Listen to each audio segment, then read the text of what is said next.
Friends MSc 108 का most important question लेके मैं आ गई हूँ आप लोगों के साथ। तो आज का क्वेश्चन देने से पहले मैं आपको बता दूं कि अगर आप भी इग्नू से एमए करें, आपका सब्जेक्ट भी इकोनॉमिक्स, तो आप मेरे चैनल को सब्सक्राइब कर सकते हैं। इस चैनल पे आपको इकोनॉमिक्स के सभी सब्जेक्ट कोड के वीडियो मिल जाएंगे, वो भी हिंदी इंग्लिश दोनों में।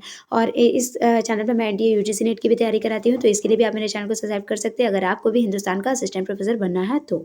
ठीक है, तो देखते हैं क्वेश्चन क्या है। क्वेश्चन है द माइंस अमेंडमेंट बिल 2011, जो एमएससी 108 का मोस्ट इंपॉर्टेंट क्वेश्चन है, बहुत बार रिपीटेड भी है, इसलिए एक बार प्लीज इसे देख लीजिएगा। तो आइए देखते हैं।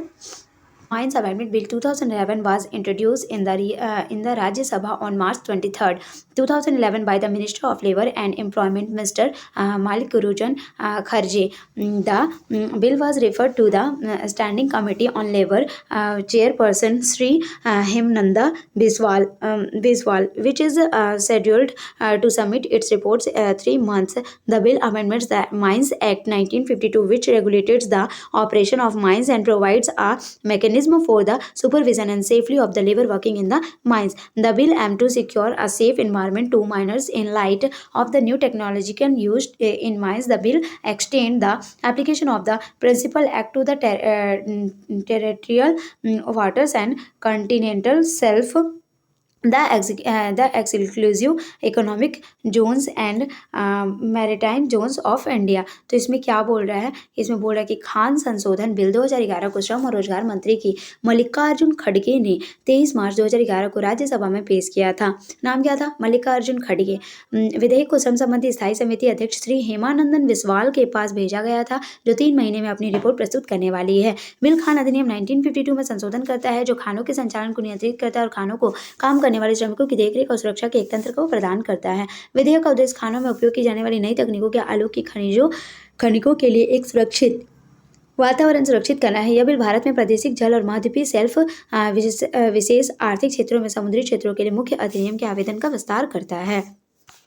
The bill amends the definition of owner of a mine from immediate occupier of the mine of a person having unlimited control over the affairs of the mine. Under the bill, the owner include the managing of whole-time director in case of any Indian company, and the principal officer in case of foreign company. In case the mine belongs to person such as holder of the prospecting license or mining leases for liquidator of entrepreneurship owning mines, such as persons shall be deemed to be the owner of the mine. In case the mine belongs to a local authority, the person having unlimited control over the local authority shall be the owner. The bill makes is mandatory of the honor of appoint the principal number of qualified officers and agents supervisor of all matter related to the operation of the mines. यहाँ पे क्या बोल रहा है हम देखते हैं।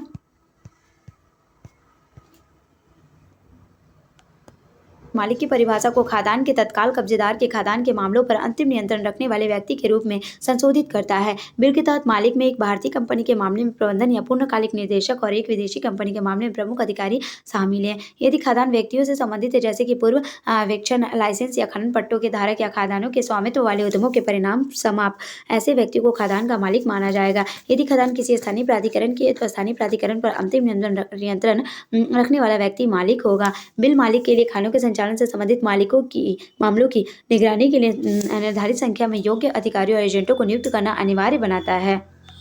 The bill increases the penalty payable of conversion of the law. The penalty payable by the owner in case of loss of life resulting from a contravention of the inspector orders has been increased from ₹5,000 to ₹5 lakh, and the term of imprisonment has been increased from 2 years to 5 years. The penalty of serious bodily injury has similarly been increased from 3,000 to ₹3 lakh. The bill seeks to place the burden of proof on the alleged defaulters. यहाँ पे क्या बोल रहा है कि बोल रहा है बिल कानून के उल्लंघन के लिए देय जुर्माने को बढ़ाता है। निरीक्षक के आदेशों के उल्लंघन के परिणाम स्वरूप जीवन की हानि के मामलों में मालिकों द्वारा देय जुर्माने को 5,000 रुपये से बढ़ाकर 5 लाख रुपये कर दिया गया और कारावास की अवधि 2 वर्ष से बढ़ाकर 5 वर्ष कर दी गई। गंभीर शारीरिक चोट के लिए जुर्माना इसी तरह 3,000 रुपये से बढ़ाकर 3 लाख रुपये कर दिया गया। बिल कथित बकायेदारों पर सबूत का भार डालने का प्रयास करता है। लाइक और सब्सक्राइब मेरे चैनल गाइस। मेरे चैनल का ग्रुप बढ़ाने के लिए इसे आप शेयर भी कर सकते हैं। Thank you.